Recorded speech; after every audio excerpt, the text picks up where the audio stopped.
everybody, welcome again to another episode of Fish Keeping Jamaica. Welcome to my channel. Today I'll be looking at the diversification of a fish farm into multiple use, how that is done, and I'm looking at Danny Bunting's property over 300 acres. And you know, I have been doing tilapia feature on his farm from as far back as 2 years ago, right? But it intensified as of January 2022. Now here are some pipe being laid on a piece of land that is adjacent to the fish farm, where the actual fish farm, the ponds are. Right? These pipes are actually channeling water from the ponds on this plot of land within this space, so as to facilitate the growth of several different crops. Now it depends on the season. They might have onions, melon, or pumpkin. Right now they are preparing the land for a particular crop. I am not sure, because I am doing this from the outside looking in, right? But I was told about this venture, the process by which the water on the fish ponds are actually channeled to this space. Now, as I said before, over 74 ponds, right? And when releasing the water, you wouldn't use more than likely probably about 3 ponds or less. Probably could facilitate a farm as large as this, right? Or probably even less, right? So he has 74. So therefore, the majority of the water will have to be, you know, return to the environment somewhere, somehow. But this is just so significant going forward as far as fish farming is concerned.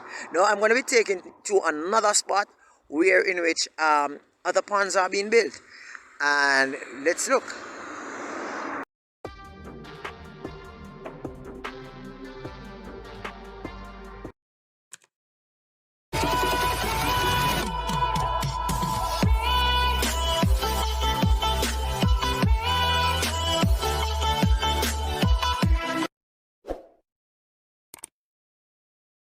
Okay, so I'm by Mr. Bunting's fish farm, right? This is the start of the excavation of several new ponds to his system.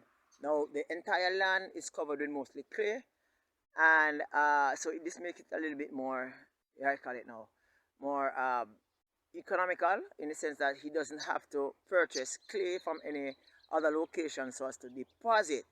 However, making a pond 1 acre, 2 acre large requires huge sums of investment. This huge sum of investment comes with the whole idea of, you know, you have to excavate the area, you have to clear the area, you have to run pipes in, underneath the bottom of the pond, or should I say at the base of the pond.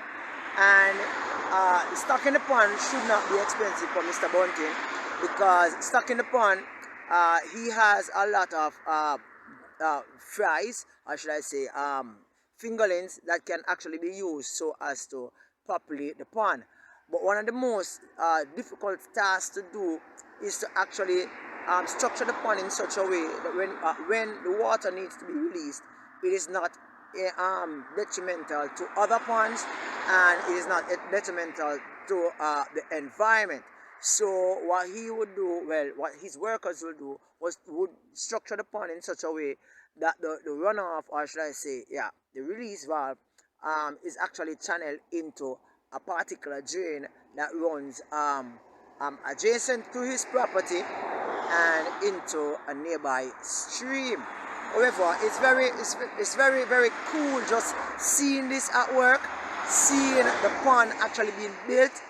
And trust me guys, this can take weeks to do, because you might have several excavators, but you have to be strategic in how you actually cut the land so as to ensure that the place is level. Just like building a house, you know, ensure that it is leveled, ensure that everything is laid, and you know, it is up to par. So Mr. Bunting Fish Farm is like the boss for all the fish farms in Jamaica. He have actually planned everything out to the T, and that's why I have been focusing on this fish farm, because it is exquisite as far as planning, execution, and actually management is concerned. So excavator is cutting up several new ponds in the area, and this looks like probably about 4 or 5. He had told me months ago that he was going to actually build these ponds. I don't know why, but it took a while for it to actually start. But now seeing it, it is like, you know, it's just awesome. Very, very awesome. Right, yeah, I'm on the outside looking in, guys. Can't be bothered going in and all that. Regardless of how large the ponds are, whenever the ponds are actually releasing water, all water goes through this channel, end up across the road and into the river. Right, so there are pipes, like that white pipe right there. Yeah, like that white pipe right there. Right, laid out all across the property so as to get overflows. Of course, this is where I actually got my fish at first. My tilapia journey actually started, and if you look good, you'll see some in the water still swimming. Right, all of this is from the overflow, and all this is channeled into the river, in which I'm going to show you in a bit. Right, so my tilapia journey actually started here. I got 5, and those 5 breed up, or should I say reproduce, and end up with dozens. Right, these tilapia that is in here will end up in the river as soon as this space become flooded. So the overflow from the ponds and rainfall and heavy rainfall will actually result in everything here full up and being pushed that side, and then it will go around on the property and come out in the river.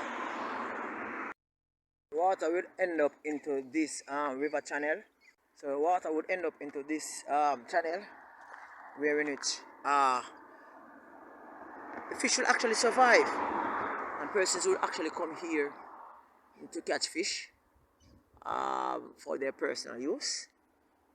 And this looks as if it wants to clean, right? Well, this is based on, all of this is as a result of heavy showers that came down, and some of the sand and the silt from upstream actually deposited, and grass will start to grow in it. Right, but this is practically the channel in which water ends up in, and this is just a cycle of the life of tilapia. Eventually it will get caught, either by humans or by crocodile within the stream. Peace out, guys, catch you next time. Bye bye.